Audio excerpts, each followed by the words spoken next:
மக்களே இந்த வாரம் எவிக்ஷன் யாருன்னு பிக் பாஸே ஒரு க்ளூ கொடுத்துட்டாரு. ஆமாங்க, யூஸ்வலாக சாட்டர்டே மார்னிங் சாங்கில் எவிக்ஷன் க்ளூ இருக்கும்.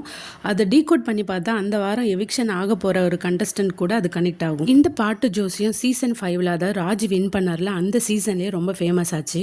இந்த வாரம் அது பலிக்குதான்னு பார்க்கலாம். அப்படி இன்னைக்கு மார்னிங் சாங்காக என்ன பாட்டு ப்ளே பண்ணப்பட்டுச்சுன்னா, சிம்பு அவர்களோட வெந்து தணிந்தது காடு படத்தில் வர மல்லிப்பூ சாங் ப்ளே பண்ணாங்க.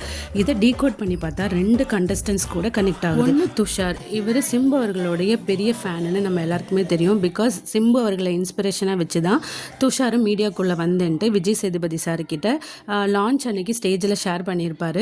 ஸோ இந்த சாங்கை டீகோட் பண்ணுறப்போ துஷாருக்கு ரொம்பவே பொருந்தது. மேபி துஷார் எலிமினேட்டடாக கூட இருக்கலாம். அடுத்ததான் ஆதிர், இவங்க 2-3 டேஸாக பிக் பாஸ் கிட்ட ஒரு சிம்புவோட பாட்டை மார்னிங் சாங்காக ப்ளே பண்ணுங்கன்னு கேட்டுகிட்டே இருந்தாங்க. பிக் பாஸ் அவர்களும் சரி ஆதிரை எவிக்ட் பண்ணுறதுக்கு முன்னாடி அவங்க ஆசையை நிறைவேற்றலான்னு ஒரு வேளை சிம்பு சாங்கை போட்டு மார்னிங் சாங்கை போட்டு நமக்கு ஒரு க்ளூ கொடுத்துருக்குறாரோ என்னமோ தெரியல.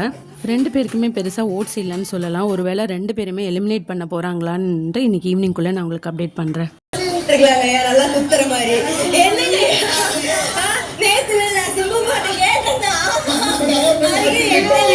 இது ஒரு நல்ல பாடல் தான். ஆனா இது போட்டிருக்க